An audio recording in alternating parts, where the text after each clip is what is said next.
kind of slaying. Hey guys, it's Cass. I just had a cute little morning. I hung out at a coffee shop and started reading Alphabetical Diaries by Sheila Heti. I had one of the best iced lattes that I think I've ever had. It was maple cinnamon flavor and it was delicious. And then I got my hair cut and went to a cute little plant store. I purchased a philodendron melanochrysum, which I'm very excited about because it's very beautiful, but I'm nervous that it's not going to be warm or humid enough in my apartment for it. So I'm thinking of getting one of those like glass cloches to put on top of it to keep it nice and humid in there for it, but I don't know, we'll see. I received a digital galley of Alphabetical Diaries from FSG.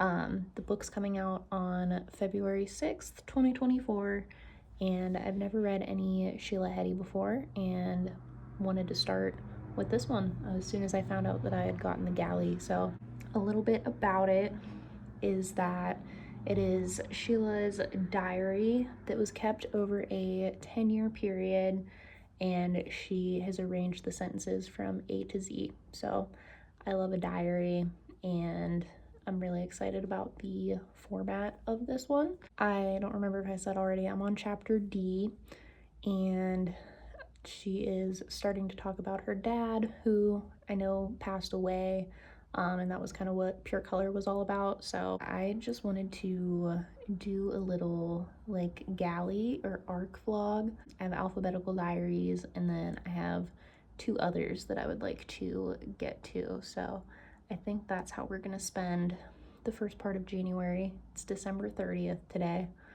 So we're approaching the new year. I don't think that I'll finish Alphabetical Diaries before the beginning of 2024.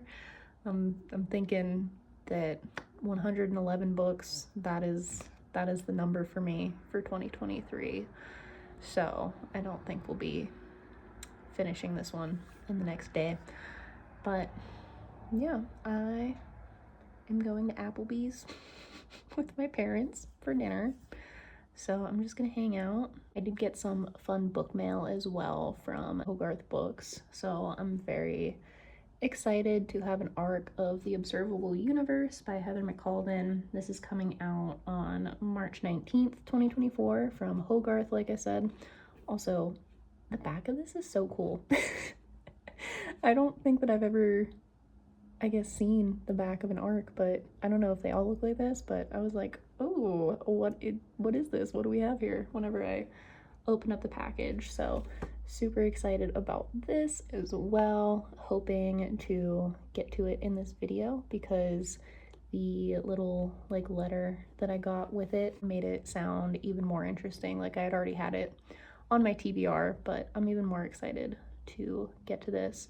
And while I'm at it, I guess I will mention the other arc that I have that I plan on getting to. It is Liars by Sarah Manguso, and that is coming out on my birthday, actually, on July 23rd, 2024, also from Hogarth. So thank you, Hogarth, for this and Liars, and thank you, FSG, for Alphabetical Diaries. I'm really excited to have my hands on my first couple galleys and arcs. It's very exciting, makes me feel very official. I'm just super grateful to have those and excited to get to them, as I've said 10 times already. I'm gonna hang out.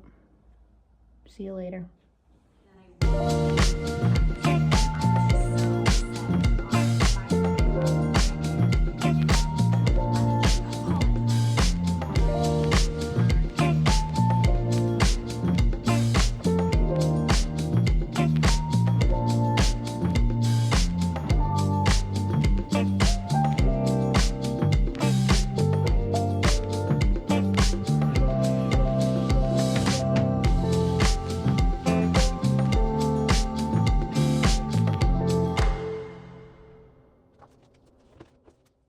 Hello, it is January 4th, so it's been a couple days since I last checked in, but I am 52% through Alphabetical Diaries by Sheila Heti.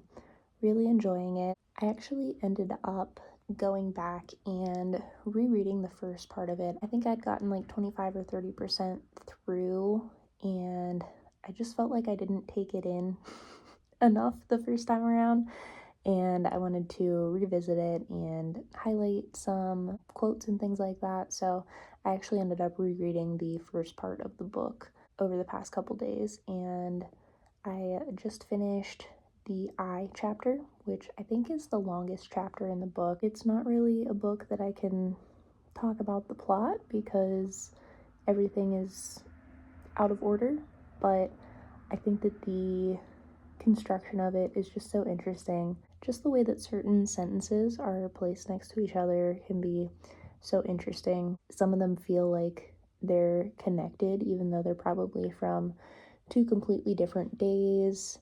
Some of them, there's just such a big difference between them. You know, it'll be like a super happy sentence and then a super sad sentence next to each other. And I don't know, it's just interesting to see the juxtaposition and all the moods and the happenings of everyday life just kind of all laid out like that. I think it does such a good job of taking you through the ups and downs, even though it's not in like a linear format.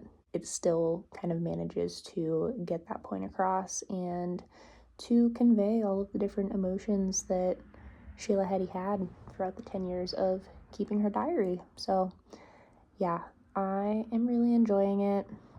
Lots and lots and lots of underlines, which is always fun. It's only 150 pages, so I'm hoping to finish it up in the next couple days here and then get to some other stuff. But yeah, so far so good.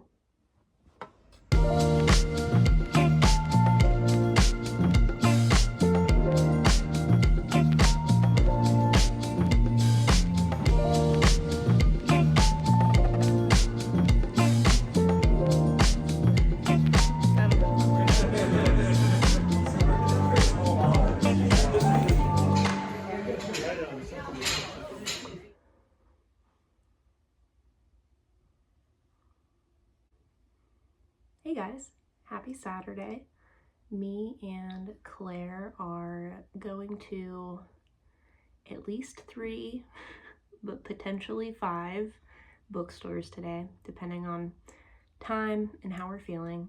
So I'm super excited for that. We kind of do this every year. We refer to it as our semi-annual bookstore crawl. And we basically just try to go to as many bookstores as we possibly can. So it's a lot of fun. I'm really looking forward to it. Last night we went to White Whale Bookstore, which is like both of our favorite place in the world. They put on an event with Michael Cunningham. He was talking about his new book, Day. I haven't read it yet, but I did pick up a copy of it last night, and I have read The Hours, and I really love that. So I'm looking forward to getting to that one eventually. It was just such a wonderful night. We went early and shopped for books. I bought too many books. And we got coffee because there's a cafe in there. Bookstores and events like that are just so important. I've been really excited about the like community aspect of reading recently these past few months, like since starting this channel and just getting to talk to so many people online about books and going to events like that. It's just so great, and I feel like reading has been typically like a very solitary activity for me for the past 2.5 years that I've been into it. But yeah, it's really cool to kind of strengthen that bond between myself and the books and the community around them. I am 83% of the way done with Alphabetical Diaries by Sheila Heti. I was hoping to finish it last night, but I ended up going to bed and I was like, oh, I'll just finish it in the morning, but I slept in. So maybe if we have any downtime today, if we like stop for coffee or something, maybe I'll be able to get through the last like 25 pages of it. But Honestly, probably not, because I'm notorious for like not being able to read in a public setting if I'm with other people. Like, me and Claire were sitting there waiting for the event to start last night, and we're like, okay, we're gonna get some reading done.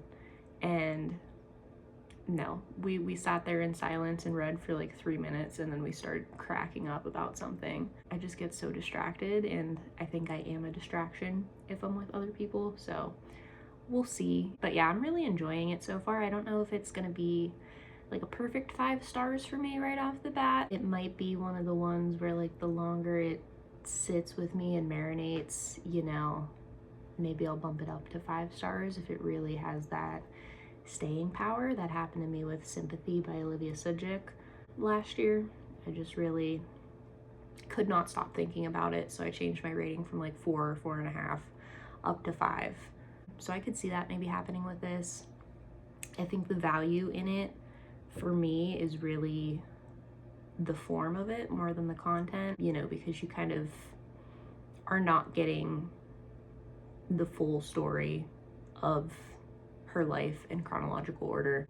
So I think that the interest of it comes from the way that the sentences are placed together as a result of being alphabetized. You have like really mundane things, like she was talking about eating scrambled eggs, you know, and then you have really emotional things right next to it, you know, talking about like a breakup or loss or something like that. So I think that that is a very thought-provoking thing. Like, I would love to know what the like writing and editing process for this book looked like, because like some of it is just like, it's too perfect that those sentences are next to each other, whether it's because they make sense together or whether it's because they're so different that you're just like, oh my god.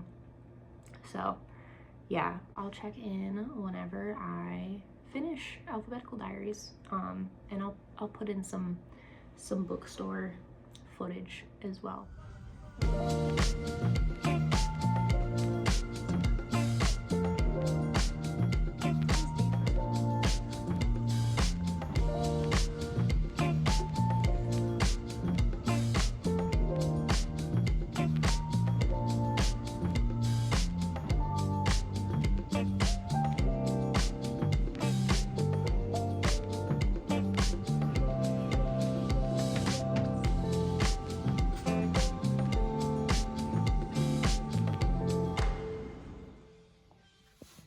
Hello, it is now Sunday. Me and Claire went to 3 different bookstores yesterday. I think my haul and unhaul and everything will have been in a previous video, my miscellaneous book chat. I'm like filming both of these at the same time and trying to keep everything straight. So there's like more stuff in that video from this week, but yeah, I ended up finishing Sheila Heti's Alphabetical Diaries yesterday.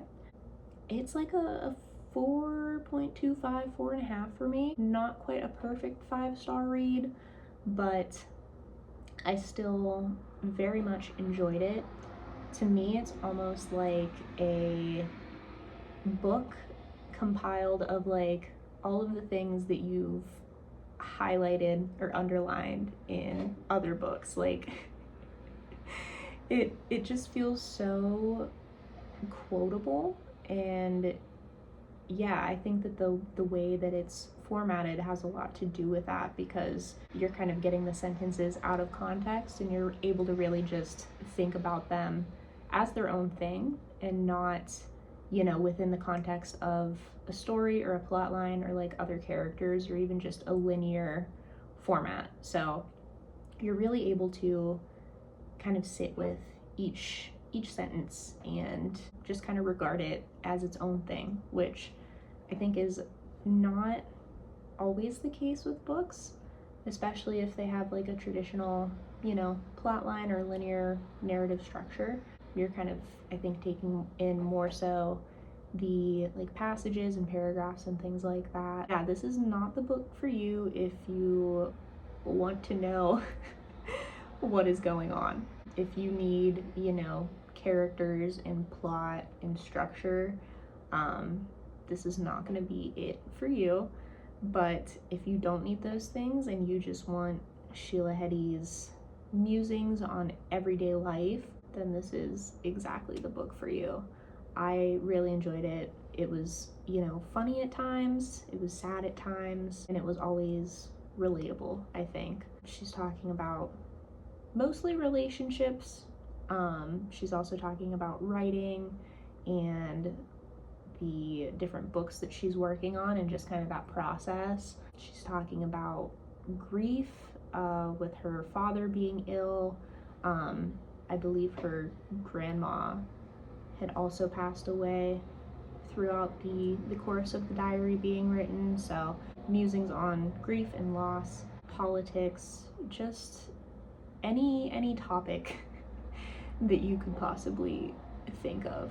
Sheila's talking about it in here. And with the sentences being in alphabetical order, I don't know, it's really interesting. I think that someone that I follow on Instagram maybe had mentioned this too, of like you kind of make your own connections between the sentences. It's really funny to me how some of them, even though they could have been written, 5 years apart, they seem like they go together just because of how they're placed. And then there are some that are just so like opposite ends of like the emotional spectrum or the topical spectrum that, I don't know, it's just really interesting to see how alphabetizing things kind of changes your perception of each sentence.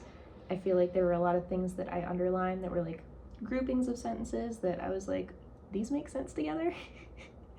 And they might not actually go together in actuality, but by coincidence, they're all next to each other in the book and kind of make a coherent thought. I will be definitely reading Motherhood and How Should a Person Be. I'm still not sold on Pure Color, so if you're a Pure Color stan, convince me. That one just seems a bit too out there for my taste, but if I enjoy the other two, then I probably will end up picking it up eventually just to be a completionist. But yeah, I really enjoyed it. Comes out in February from FSG, and I will definitely be picking myself up a physical copy of it whenever it is released, just to be able to have and underline things in. I'm gonna leave it here for today. I am trying to read some other stuff in between the galleys that I have, so I might pick something else up, and then I will pick the vlog back up whenever I start on the Observable universe. I've decided that'll be the next book for this vlog. So yeah, I'll update you either when I start that or when something exciting happens.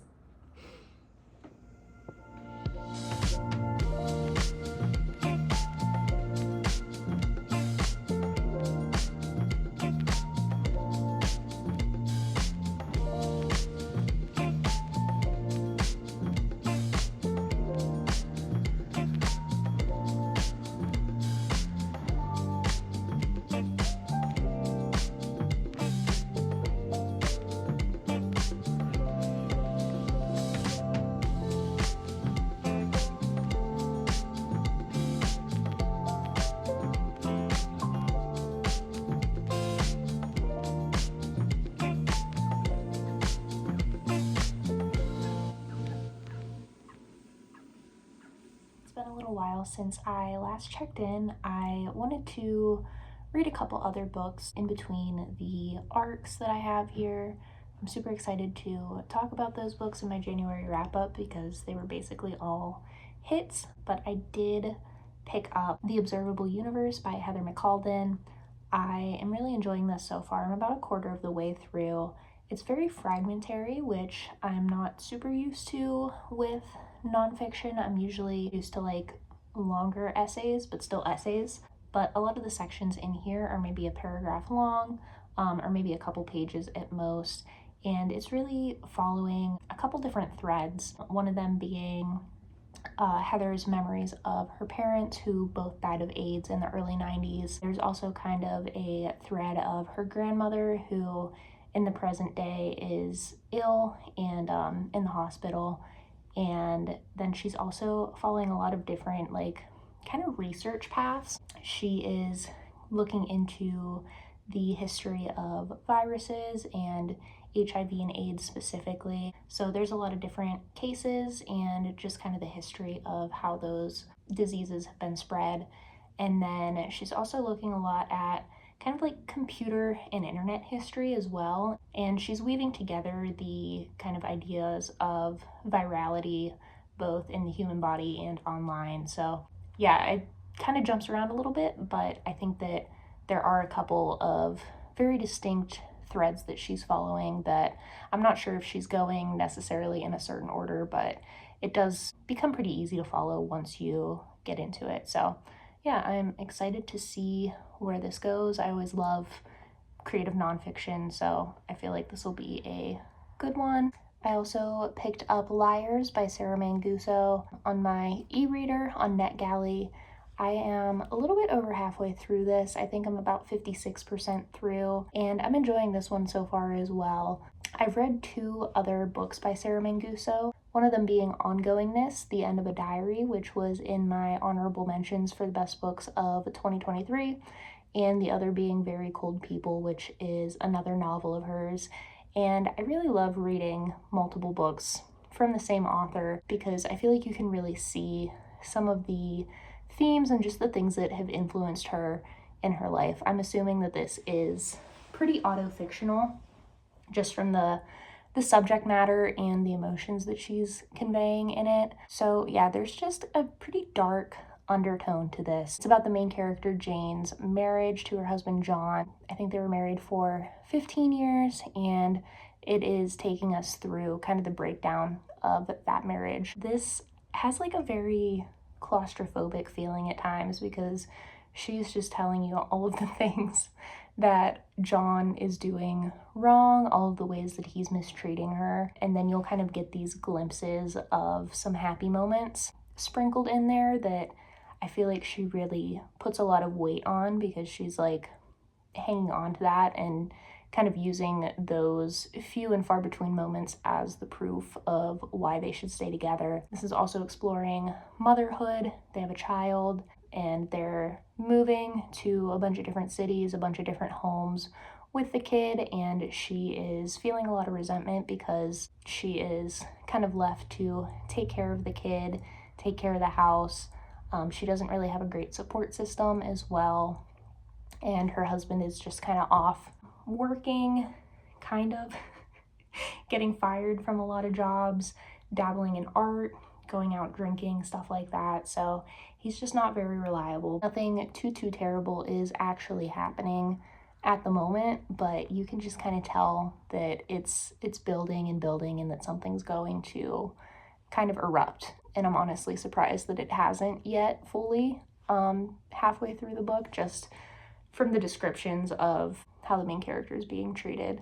So yeah, it's not like a light read, but it is pretty quick. It's also kind of fragmentary. I feel like the pacing is sometimes a bit hard to follow. Like I can't tell how much time is passing in between the different sections of the book. So it's not broken up necessarily into chapters, but there will be like breaks in the page. So yeah, I'm also enjoying this one, and I'll probably finish this one before I finish the Observable universe. So I'll check back in whenever I finish this, most likely.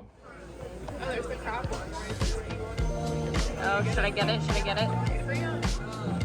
It's not here yet. Yeah. Did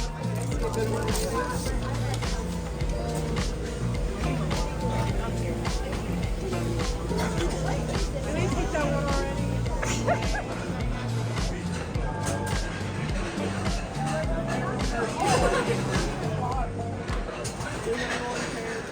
Hey guys, it's Cass. I feel like it's been a little while since I checked in here, but I've just been in like hibernation mode these past couple weeks, like only leaving my apartment to go to work and like do a few activities.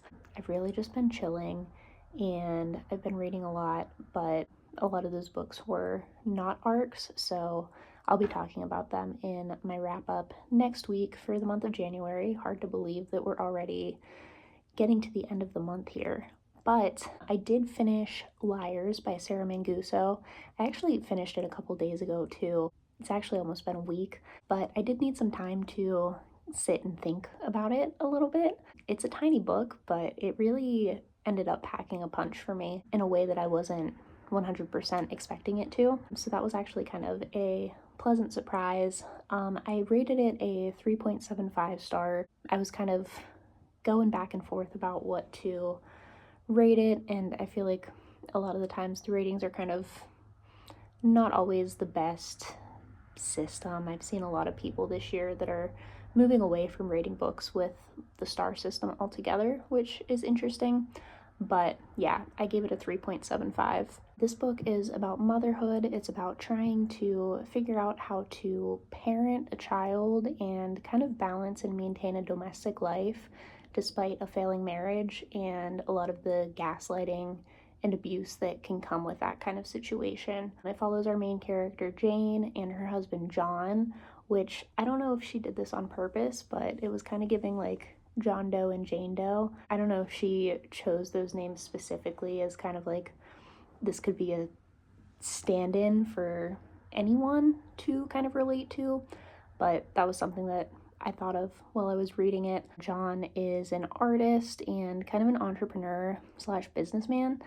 He does a lot of different things throughout the course of the book. And then Jane is an author. She teaches part time occasionally as well. And she is really trying to balance writing in her career and, like I said, motherhood, failing relationship, just like managing their household. John is not a great husband from what we get from Jane's side of the story. He is very kind of flighty and embarks on a lot of different projects and business ventures that end up kind of pulling Jane from city to city across the country, like multiple moves in as many years. And it kind of leaves Jane flailing. She doesn't really have a great support system because she can't put down roots anywhere because John is consistently losing his job and going and finding a new one, and she's just along for the ride, really. She, can't really like get a teaching post full time or anything like that. And she also is unable to do that because she is the one that is solely taking care of their house, cooking, cleaning, taking care of the kids. So yeah, I found this kind of difficult to read, not because it was poorly written or anything like that, but just because of the content of it. We get a brief introduction that's kind of the beginning of their relationship, which doesn't begin in a great way either. John has an ex that he is like still kind of involved with, but he's saying to Jane like, oh, she's crazy, she won't leave me alone, things like that. But like he goes and sees her and stuff like that. So the beginning of the relationship is rocky too, but once you really get into it, it almost feels like just this onslaught of all of the wrongdoings of John and all of the ways that he's upsetting Jane. And they have like these brief moments of like laughter or happiness, like something really small will happen and she'll be like, I'm so glad that I married him, like I can't imagine living my life with anybody else. And I feel like that kind of ties back into the title of Liars. Like, I think that she's definitely telling herself these lies, telling herself stories in order to live with the reality of the situation. There's just so little support that you see from John. And so I feel like she's just kind of grasping at whatever moments of happiness that she can get with him. She's really just like trying to convince herself that this is fine. I feel like this book like honestly put me in like a weird headspace just because it was heavy emotionally. I read it over a pretty short period of time. It's a short book, but I definitely felt like I was in it with Jane for a lot of it. I really like the writing style too. She's really straightforward with it, which is something that I'm finding more and more that I really appreciate. Like, I can get into some flowery writing, but I think at the end of the day, one of my favorite things in a book is just when an author is able to just tell you straight up what is happening, but the writing is still good and beautiful. That style just really allows you to feel the full emotion of the situations that are going on in the book. It's just very like visceral to me, I think is a good word to describe it. I would say the main issue that I had with this book that was holding it back from being like a 4 or 4.5 star book was the pacing for me. It wasn't always clear to me where we were in the timeline of things. We knew pretty much from the start that their marriage lasted like 14 or 15 years, but I had a lot of difficulty finding myself in that timeline. It wasn't always clear how much time was going by until she'd be like, oh, it was our 8th anniversary, or the child turned 4, or something like that. And I was like, wait, like I thought this happened over a period of 6 months or something like that, you know? I did see someone on Goodreads compare this to A Frozen Woman by Annie Ernaux, which I read back in December. I really would agree with that comparison. I think that that makes a lot of sense. I would also say if you're a fan of My Work by Olga Ravin, A Life's Work by Rachel Cusk, The Dry Heart by Natalia Ginsburg, First Love by Gwendolyn Riley, or Drifts by Kate Zambrino, I feel like this would be right up your alley if you're into any of those books or any of those authors. So yeah, this was an enjoyable one for me. I am also halfway through the Observable universe. Today's Monday. I want to try and get this vlog up before the weekend this week, so I'm going to try and finish it, but I'm not sure if I will finish the entire thing or not. Yeah, it's a super fragmentary piece. I almost feel like she had written multiple longer pieces, like each one about kind of the different themes and topics that she's exploring, and then she like chopped them all up and interspersed them with each other, which is good because I think it allows you to kind of dip in and out of it, because a lot of the sections are like a paragraph or a page or a couple pages long. Like they're not full-blown essays in the typical sense. So you can kind of pick it up and put it down and not lose the thread as much as you would in a longer form work. But I feel like I am having some difficulty kind of fully focusing on it and like keeping my head in the game with it, just because it's jumping around so much. The topics and the themes that she's exploring with, you know, the loss of her parents to AIDS, and kind of tying that in with the development of the internet and the concept of going viral online. I think that that's a super interesting concept, and I would be interested if she had written like longer form pieces about each of those topics. I would be interested to have read those before they were chopped up, but maybe that's just me being such an essay lover. I'm kind of having difficulty fully immersing myself in the shorter sections. Maybe even if we didn't have all of the different headers, maybe I would be having a bit more ease with it. I feel like all of the breaks kind of take me out of it sometimes. It's an interesting one. We'll see how things progress. I'm trying to think if I have anything else to talk about. The few activities that I've gotten up to have been going to a revolving sushi bar with my sister, which was the first time that I've ever been to one of those. I just recently, like within the past year or so, got into sushi, and I wouldn't say I'm like into it. Like I feel like some people are really into sushi.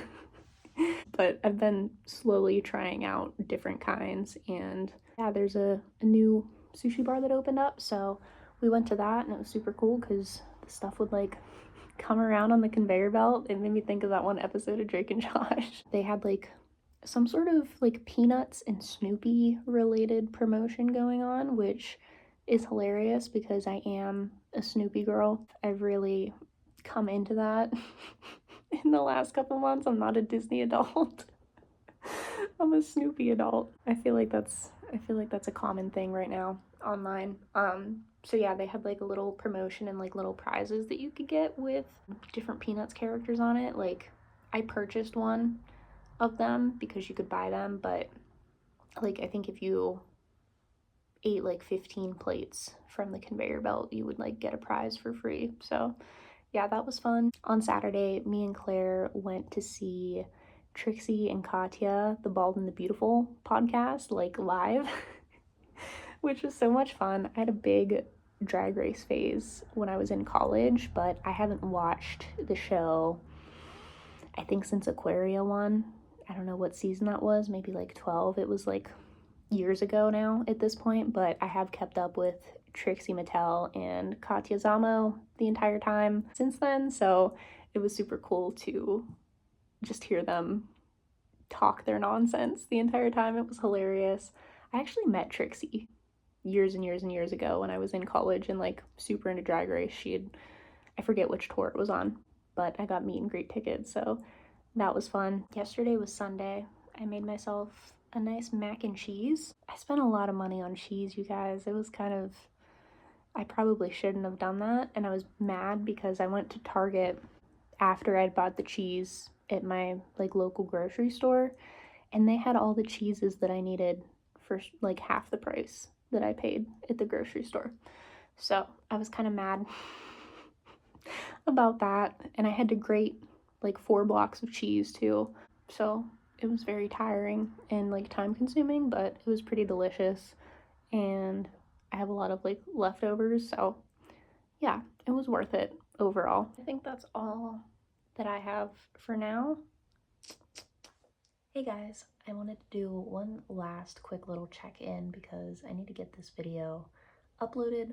I just finished The Observable Universe by Heather McCalden, and I feel like I was feeling a bit disenchanted with this one during my last check-in, so I took some time to kind of pause and reflect and think about it. I know that the really fragmentary structure of this was causing a little bit of frustration for me and just feeling like I couldn't really fully immerse myself into it. So I was kind of like trying to question that and think about maybe why Heather McCalden made that choice to write the book in that style. And this might be something that seems very obvious for some people, like the minute that they pick this book up. Obviously, both of Heather's parents passing away from AIDS when she was really young, that is an event that like shattered her life. And I feel like this book and the structure of this book is kind of her picking up the pieces, and she's putting together her memories and research and just little fragments of things that she can find in an attempt to piece together who her parents were and why this happened to them, why they were taken from her by such a terrible disease. And that kind of thinking about this really changed my outlook on the book, I think. Just gave me more of an appreciation for it. I feel like I enjoyed the second half of it a bit more after taking some time to think about it. I feel like it's so easy for people online talking about books to kind of go through that mental process of like figuring out why they don't like something and then just kind of present you with the finished product of their thoughts. But I think it's interesting to hear people work through that. If you haven't been in like school or in an English class setting, like kind of getting back in that mindset of thinking about books and thinking about the choices that are being made within them can be sort of difficult to do. So yeah, I thought that that was just kind of a interesting moment for me, and kind of what I was talking about whenever I was talking about my 2024 goals, with one of them being to really like sit and reflect with the books. Like I was thinking about this this whole structure while I was like in the shower yesterday and just kind of trying to piece together, what wasn't working for me and maybe why that choice was made, and seeing if that changed my opinion on it. And it did. It gave me a more positive opinion, because I could have just barreled through the last portion of this book and not really gone any deeper into analyzing it and thinking about it. So yeah, I'm glad that I took the time to like pause and reflect. I really got along with a lot of the like longer sections in this book. I would definitely check out any of Heather's future writing. Yeah, I think that if you're interested in any of the topics that she talks about in here, like I feel like if you're a STEM girly, she talks a lot about like medical stuff and like technological stuff, and I feel like that's not always a lens that we get to view things through with these kind of books. So this might be something of interest to you. If you're into that kind of thing, I would definitely recommend it. Or if you're into just creative nonfiction, I think it's definitely worth checking out, but just kind of knowing what the flow is going to be and what the structure is going to be going into it, I think is helpful, and just like making sure that you're in the right mindset for it. So yeah, I think this is like a 3.5 star for me. Not perfect, but still enjoyable, still interesting. There's some beautiful writing in here and just some thought-provoking ideas. Okay, I'm going to sign off here. Thank you so much for tuning in. Let me know what 2024 releases you're most looking forward to. I know that I was really excited about all 3 of these, and I'm really excited to see what else comes out as the year goes on. So yeah, thanks for watching.